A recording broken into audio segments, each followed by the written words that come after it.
welcome everybody. I'm Nigel Titley, as some of you may know. I've taken over as chairman of UKIF, and I'd like to first start by thanking Willie for all the work he's done over the years. He's done a tremendous amount of work, and I would like to thank him for that. He's kept the whole thing going together, really. Okay, right. So this is the meeting of the UKNOF community. And it's basically where we run through a series of reports on what has happened last year and what we're hoping to do next year. Given that this is a Zoom meeting, I'd like to introduce a little bit of formality. If you want to say something, which is mostly during the question and discussion phase, just raise your hand or whatever, and just so that we don't end up speaking all at once, and that goes for board members as well, of course. Right, I think now is the time to kick off. Keith will be running most of the presentations, so over to you, Keith. Okay, I've done one slide deck which covers everything, so we'll switch between various people during the course of that slide deck. Everybody see it okay? Yep. Okay, so this is basically a summary of what is in the various written reports which we circulated at the beginning of the week. Of course, I wanted these reports to get circulated earlier, but hopefully you've had a chance to review them, and you can certainly refer to them if there's anything that you want more detail on. So, annual report. 2020 has been an interesting year. The word unprecedented has been banned in our house, so I will not use it. And I think the important thing from a UKNOF point of view is the pandemic has basically thrown into highlight some of the stress points that we already knew that were in UKNOF sustainability. We set these out at the last annual meeting, which was in September 2019. This meeting got punted by a few months because of, we finished up doing the 2020 meeting in 2021. But it basically highlighted a bunch of things that we knew we needed to deal with already, and in many ways have been a driver for us to make changes. I won't say that the changes that we've made are the complete solution, but I think we've improved the organization in a whole bunch of ways. There's been some nice innovation that it's stimulated. And while there's been one or two experiments and things that maybe haven't gone quite as planned, I think mostly we've done successfully. We're still here. We still have an organization. We're still viable. We can certainly see our viability continuing, but we cannot be complacent. It's not guaranteed. We're going to have to continue to work and adapt. But I think the mission of keeping the UK internet infrastructure working and connected to the outside world remains very much relevant. And I think that our community has been remarkably resilient, which is something that we're all very grateful for. So what we're going to talk about today, first of all, Dinesh is going to run you through the various meeting and operations aspects of the business. Willie will then share with you the no, wait a minute, we changed the order of this, sorry. Leo will then run through the Communications Committee report. Willie will then do the Treasurer's report on the financial situation. I'll then give you a bit of overview, which is mostly about the governance status, and then I'll talk you through the strategy document that the board has agreed on to take us forward through 2021 and beyond. There's then an opportunity for questions and discussion. Can I ask you to just all, since we're shuffling between different people, if you could all save your questions and discussion for the question and discussion rather than during everyone's individual slides. And then we can just wrap up a bit with what we have planned for meetings for the rest of the year. Okay, so with that, I will hand you over to Dinesh.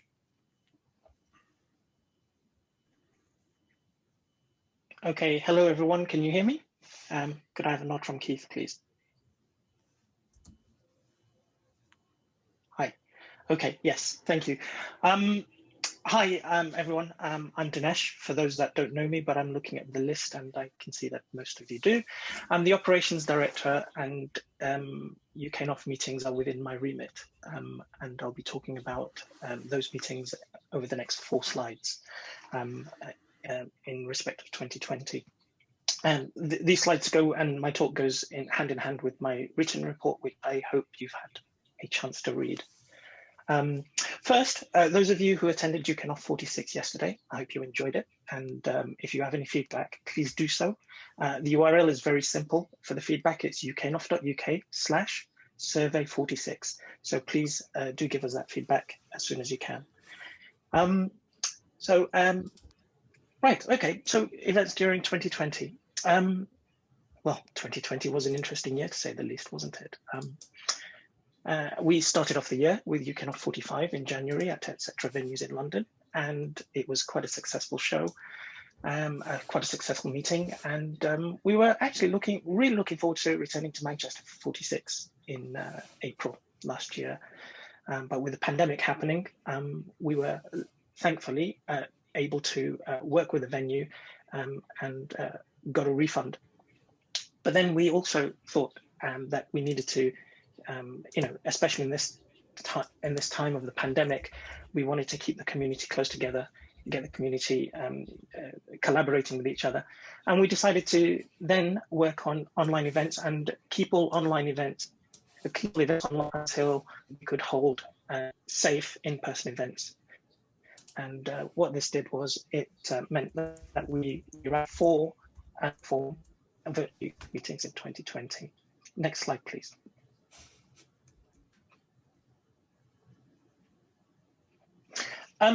This slide shows the number of registrations over the past few years. And what I'd like to bring your attention to is that this is number of registrations, not number of participants / attendees. All the way up to UKNOF 43, we were actually most of the registrations were pretty much free. It's 43 where we introduced charging for registrations as standard. And what we were finding was that even though the number of registrations was high prior to that, we were getting around 30% no-shows, 30 to 35% no-shows, and that was growing with every meeting. What we found with 43 was that the number of no-shows was only somewhere between 2 and 5%. So the actual number of attendees didn't really change that much. And then when we went virtual, we saw the number of attendees in the first virtual meeting, which was May last year, really high. So the number of registrations was actually very close to the number of attendees. But what we realized was that it was a novel idea. Everyone was attending meetings left, right, and center because they were able to. And we predicted that as time went on, we would see a fall in number of people attending. And actually, we did see that. Next slide, please. Can we ask questions as you go along? Or what's the... At the end, please. At the end, please. Okay, thank you. Yes, at the end, there's a slot for discussion later on. Okay. Okay, thank you. So we actually learned a lot during the past year, and we continue to learn and adapt.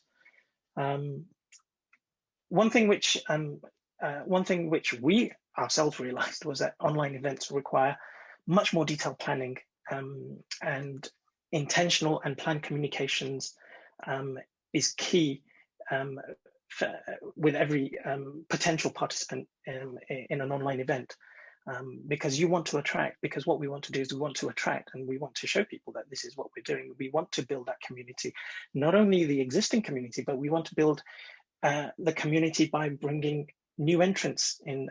We want to bring new blood into the community. We want to bring those people who are at the start of their careers into the community. And this all ties in with ongoing communications, which Leo will talk about later on. Next slide, please.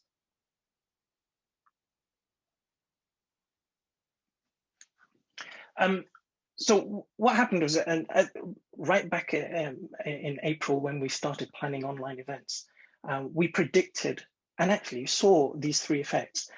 We saw Zoom fatigue. We predicted Zoom fatigue from additional work meetings that everyone has to go through.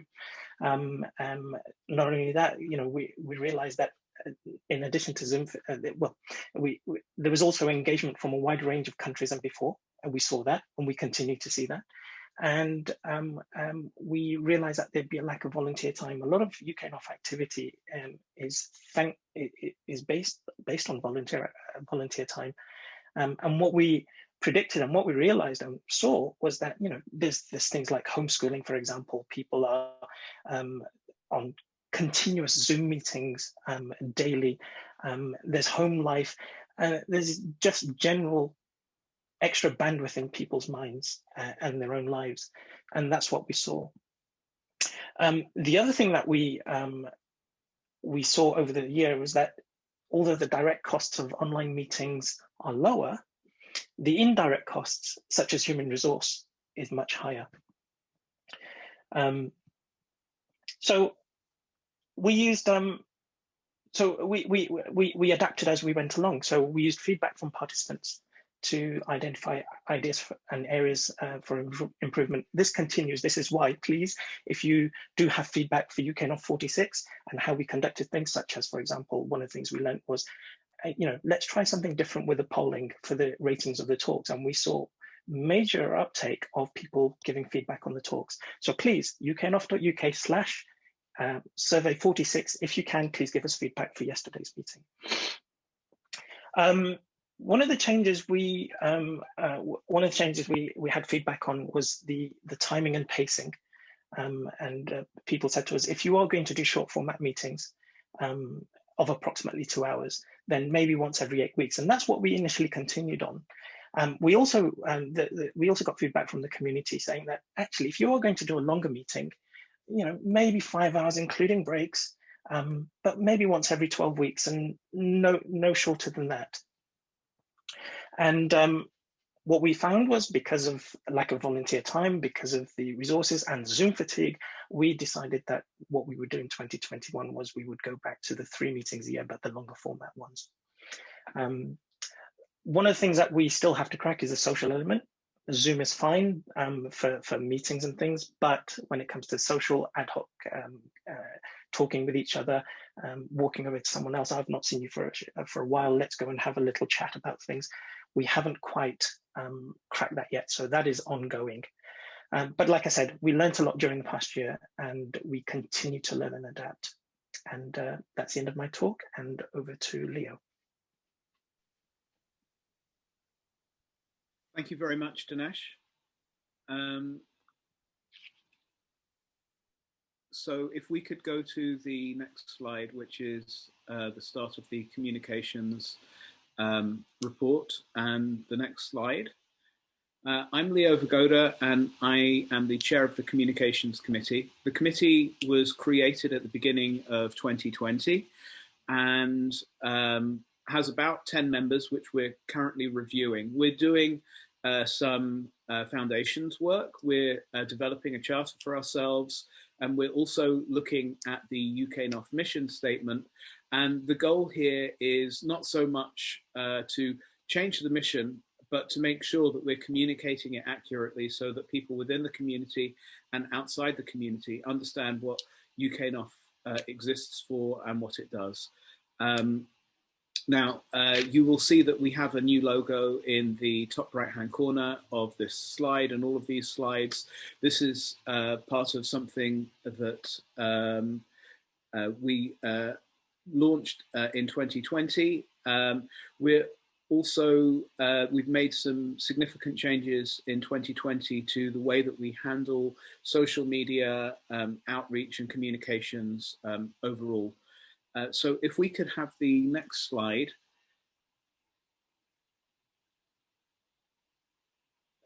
The next slide. Okay, so here we've got some statistics about our communications reach. Now, the actual numbers are in the written report, which I will direct you to.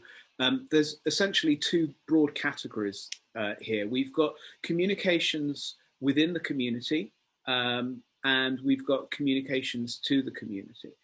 Within the community, obviously, there's the mailing list. We also launched Mattermost in 2020. Communications to the community, we have significantly increased the social media presence. So as well as starting an Instagram account which has followers and has had some success, we've increased the amount of postings on LinkedIn and Facebook and Twitter. And this has helped drive registrations for meetings and is a good way of promoting and engaging with the UKNOF community. So if we go to the next slide, I can talk a little bit about Mattermost, which is a modern replacement for the previous use of IRC. Now, we currently have a bridge between Mattermost and IRC to help smooth that transition. Mattermost is an open source platform very similar to Slack. It provides instant communications. It's available on your phone. This is a platform to help people within the community communicate with each other, to discover each other, and to provide a platform that is welcoming for people who are at the start of their careers, who are less comfortable with email as a platform and less comfortable with IRC as a platform. So if we move to the next slide,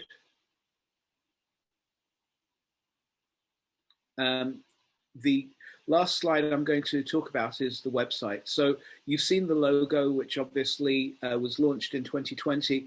We had hoped to launch a new website in 2020 as well. We're in the final steps of completing that migration, and I want to extend significant thanks to everyone who's helped with this, particularly Fergus and Chris.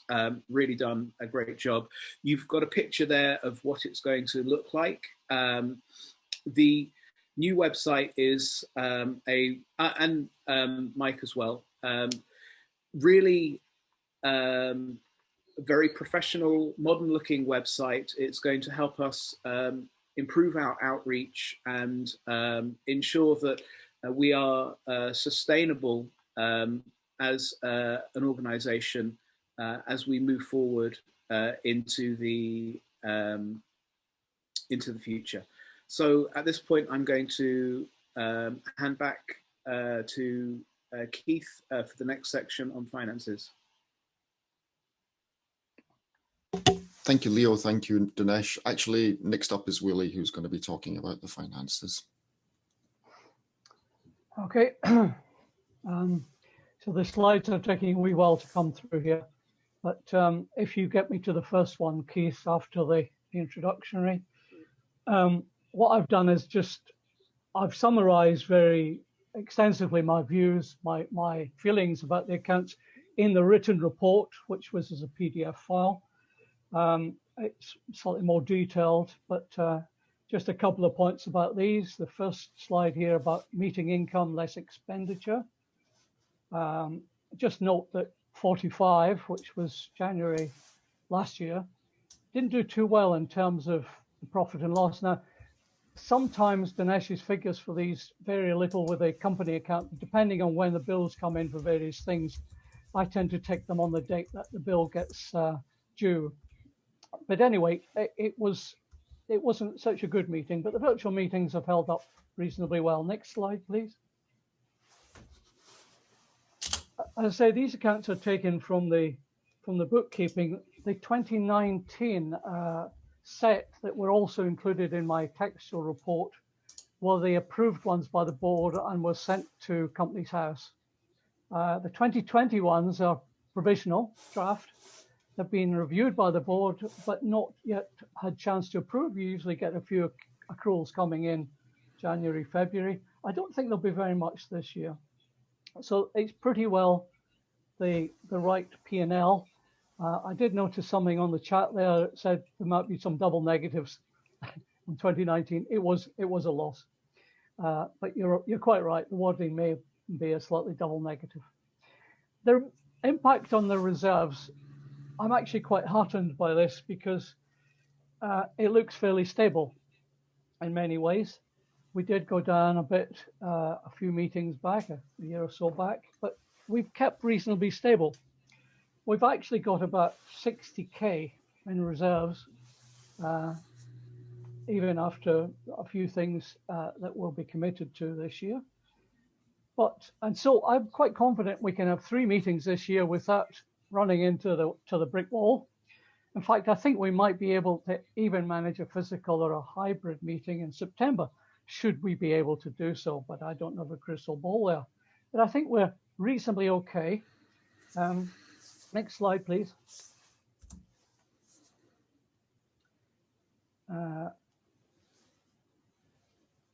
So the next one is the income expenditure by meeting. It's not quite come up here yet. Yep. And it shows you that the virtual meetings quite change the picture. The 2 bars that are the same, that's the slightly yellow, slightly light blue one, are the patrons and the overheads.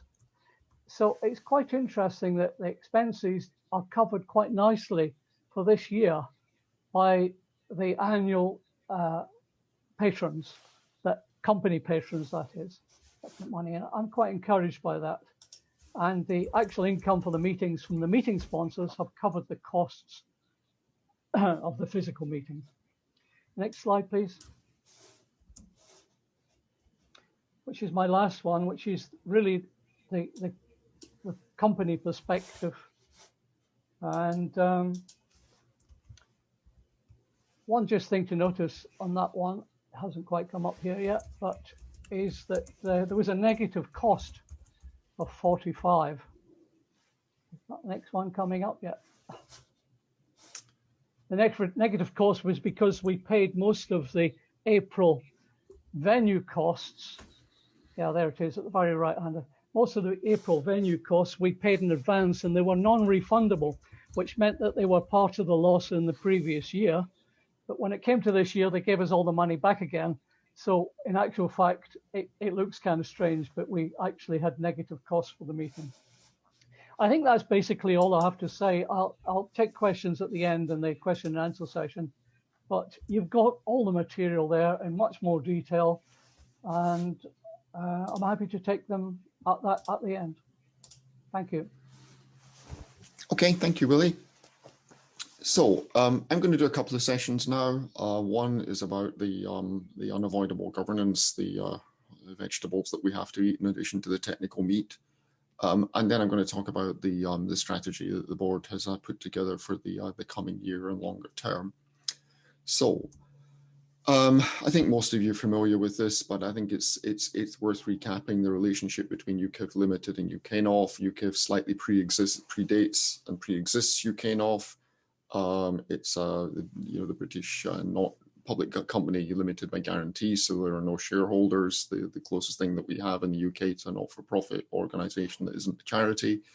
But effectively, UKIF legal entity has, over the past 15 years, become dedicated to supporting UKNOF and not really doing anything else. So it's the convenience holding place for the UKNOF secretariat functions, the bookkeeping and invoicing that Willie does, the legal entity that has the bank accounts, various resources are registered to it.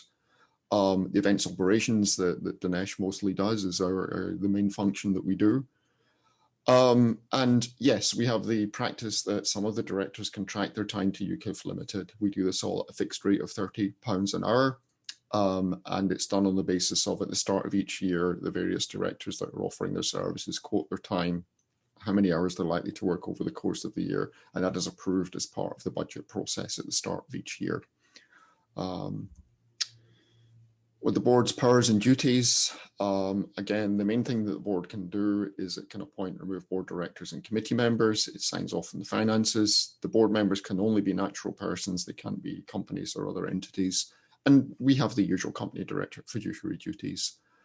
And again, I'd just like to re-emphasize this. We have, by rough industry consensus, a lightweight governance model. UKNOF does not operate. We don't operate critical services. The amount of money that we're handling here is very small in the internet infrastructure scheme of things. We don't own any essential resources. So we try and keep it lightweight. We can do more elaborate governance, but that comes with a cost in terms of time spent. The board model is reappointment, and every year 1/3 of the board members stands down for reappointment at UKIF Ltd AGM, which is a legal thing that we have, which is separate from this community meeting. It's really just a quick session during the board meeting, and that happened back in November for 2020. Here's a slide where you all think we should probably have updated our photographs. Liz sends her apologies for this meeting, but these are your board members. Composition, Dinesh and Liz were the 2 board members that were reappointed in November for further 3-year terms. The other thing that we've done as part of a drive to improve transparency and interaction and communication between the UKNOF's community and the board is that the Programme Committee and Communications Committee chairs, Chris and Leo, have non-voting observer participation in the board meetings. So we've been doing that for some time now.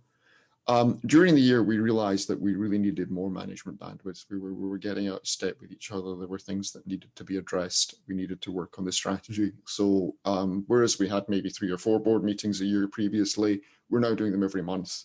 And the other important transparency measure that I introduced is that at the end of each board meeting, I do a set of key points and decisions and outcomes from that board meeting and send that to all the committees.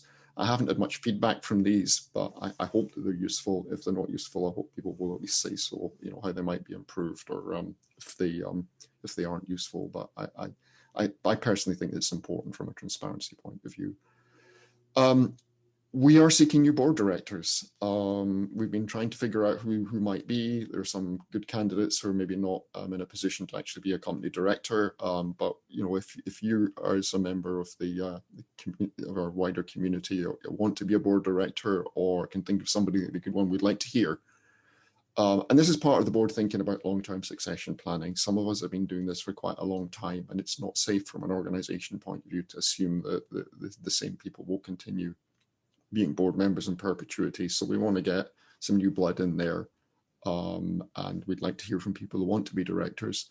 And I think the other thing is that they will be appointed in consultations with the committee and the wider community. We want to make sure that anybody that is appointed has the confidence and backing of the UKNOF community as a whole, and that's where you as the committees come in to help us with that. Programme Committee is 14 volunteers at the moment. That's not a fixed number. It rises and falls over time. Chris is the chair. He is assisted in that by Kathy and Fergus. All of them are here.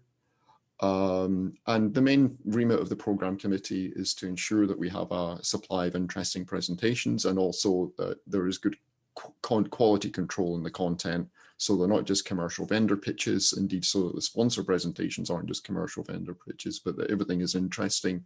And there's a feedback loop between the ratings that we get from the event surveys from the attendees and the scores that the Programme Committee give in the review process. Programme Committee has been worked hard this year with the many events that are going on. And of course, the other thing that's happened with the online events is that we've leaned more heavily on a smaller number of Programme Committee members to provide event functions, things like session chairing. Eric's done a lot of that. Moderators for the Q&A process on the online meetings, and also the chat platforms, social media postings during online events. So they're Programme Committee functions which have always been there, but which have become much more focused and intense in the online world.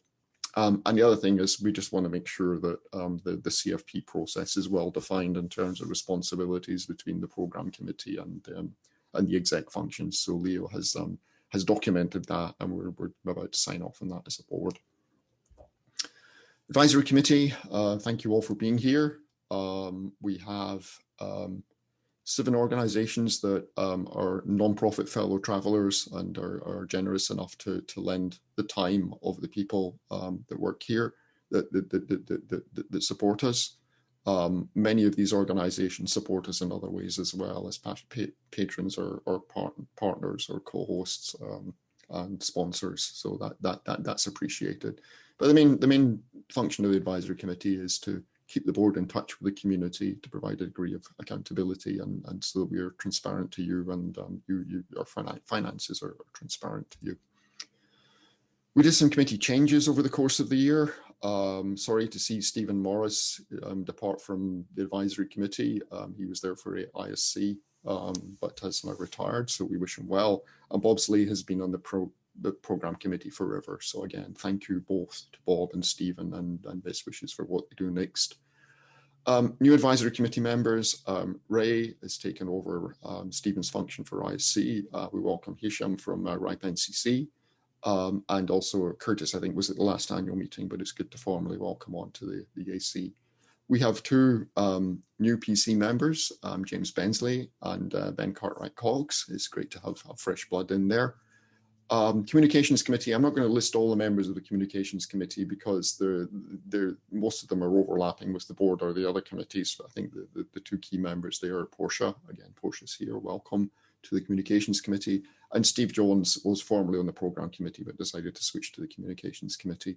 And Leo was working on, what the optimal number of people should be in the communications committee, and pruning that a little bit with the charter. So that is the governance stuff, which is pretty much where it's always been. But I think we've made some progress, and I'm happy that the transparency improvements that we've made.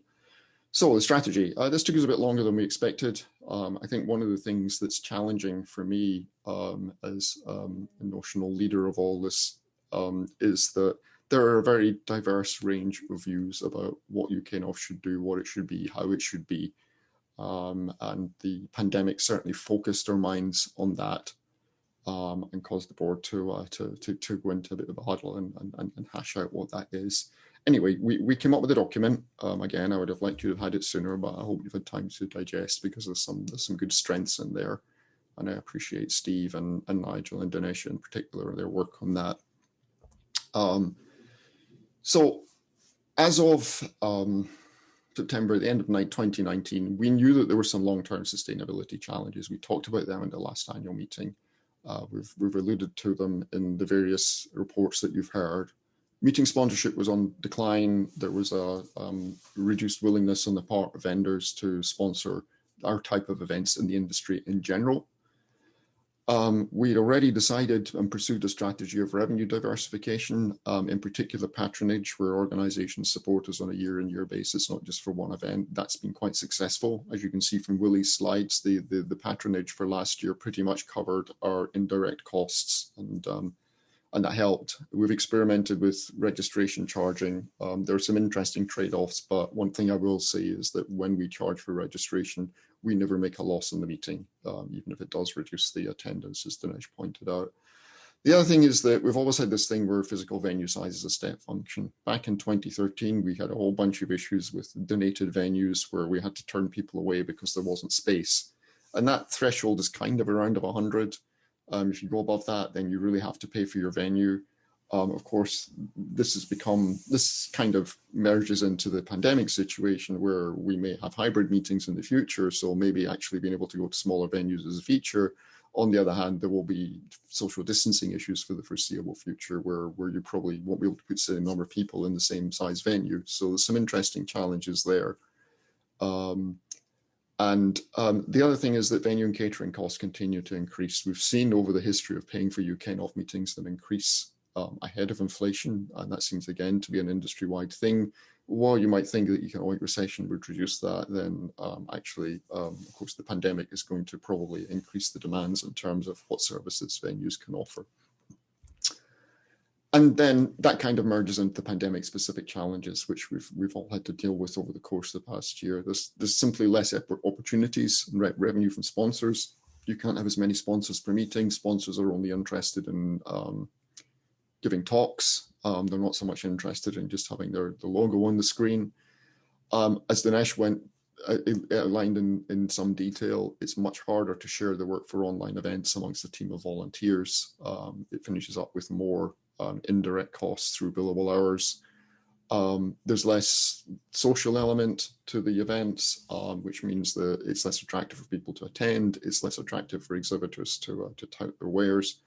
And there's been a huge overhead and just massive number of hours that Dinesh has put in terms of changing how we do things. There's uncertainty, so you have to plan contingencies. And every time we change our platform or adopt a new platform or change our processes, then that's extra work, which is not normally part of regular business. So from that, we established some strategic principles which we think will see us out of the pandemic. We need to keep our funding diversified, and we need to make sure that the funding is relevant to those who are paying for it. We already have our individual and company patronage model. We think that we should develop that as a subscribership model. We need to provide benefits to the subscribers to make it worth their while. One way that we could potentially do that is limit some of the UKNOF content to subscribers.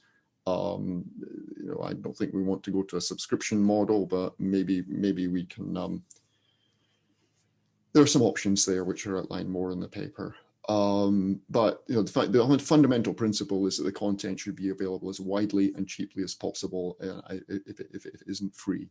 We want to widen our audience by maintaining online access. That has brought in a whole bunch of new people, and hybrid meetings so that it's easy for people to remotely participate as well as physical meetings. We really do want to return to physical meetings and their social event element of it as soon as we can. But at the same time, meetings should be aimed at the online participant for the foreseeable future. And that's not something that we should ever let go of, basically. And we have a wider audience. You know, there's no particular reason why we should limit ourselves to the UK and the virtual world. And you know, engaging with the outside world has always been something that UKNOF does, both showcasing UK talent and innovation, and also bringing the best operational practices back from the global community. So what does our planning and budget look like for this year? As Willie says, if we do virtual only events, we can certainly manage without further income for the rest of the year. If we do any kind of hybrid event or physical event, then that's going to burn that money down faster. Nobody knows how this year is going to work out. So basically, instead of us doing a 1-year budget, we're going to do a 6-month budget and then review mid-year. And for the non-interactive online meetings where everyone is basically an audience, there should be no registration charge. We can do that. We didn't do that for yesterday because there were quite a lot of people who paid us various amounts of money during 2020 who had their registrations rolled up to yesterday's event. So we didn't think it was fair to offer too many freebies. And it turns out that 1/3 of the freebies that were offered were no-shows in any case. So we should be able to continue through 2021 with no registration charge for non-interactive online meetings. There should probably be some level of registration charging to ensure viability if we don't get sufficient patronage and sponsorship for physical meetings and for any meetings that have an online or a hybrid physical element to them. And there's possibly 2 ways that we can do the hybrid meeting. If we have enough of the speakers and the crew in some of the audience in one physical location, then potentially we can do an enhancement of what we've been doing with our existing platform and webcasting that. Or we can consider a more equitable but more expensive meeting where everybody is participating on an equal basis, whether they are in the room or whether they're remotely or whether they're a speaker or audience. We'd almost certainly have to outsource that.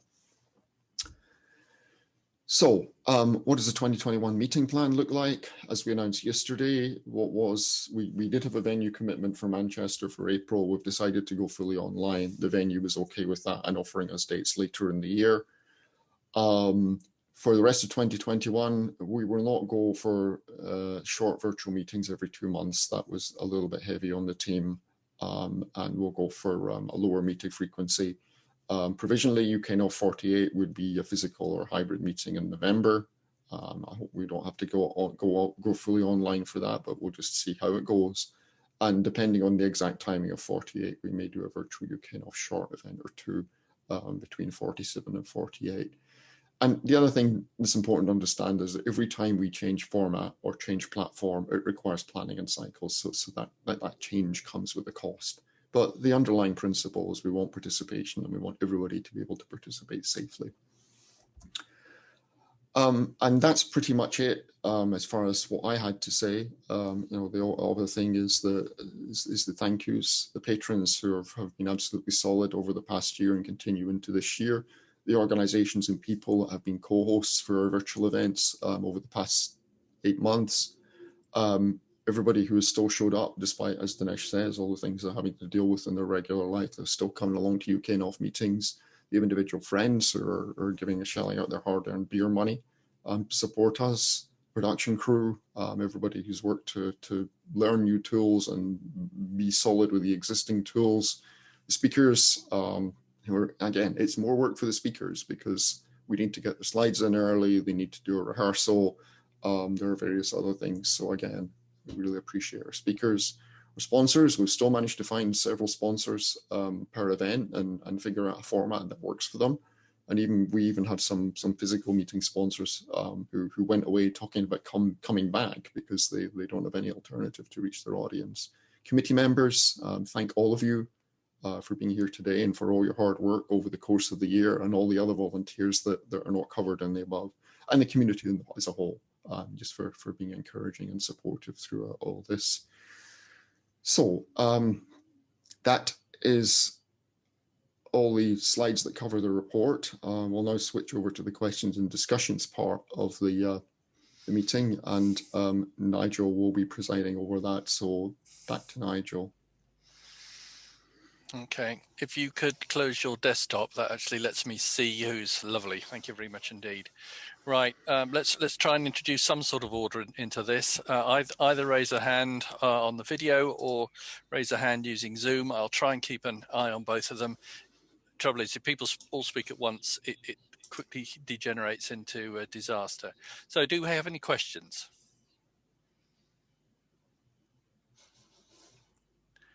Well, this is going to be a quick session, isn't it? Oh, Keith has.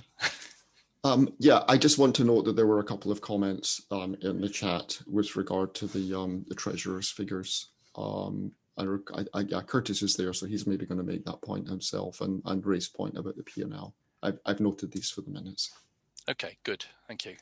I see Curtis is back. Excellent, bringing his mount in. Any other questions? Any discussion? Ray? Yes, I'm not sure if I'm correct in my assertion on the P&L reports, but yeah, the point I was trying to make is you say something that there's a net loss and then you show a figure in brackets, that's kind of inverting the loss. So I just think some of the words need to be reversed there so that when you're showing a negative number, yeah, you've got a negative profit or a positive loss, and you can't have both. Yeah, I think Willie's taking that on board. Yeah, Willie. You're quite correct.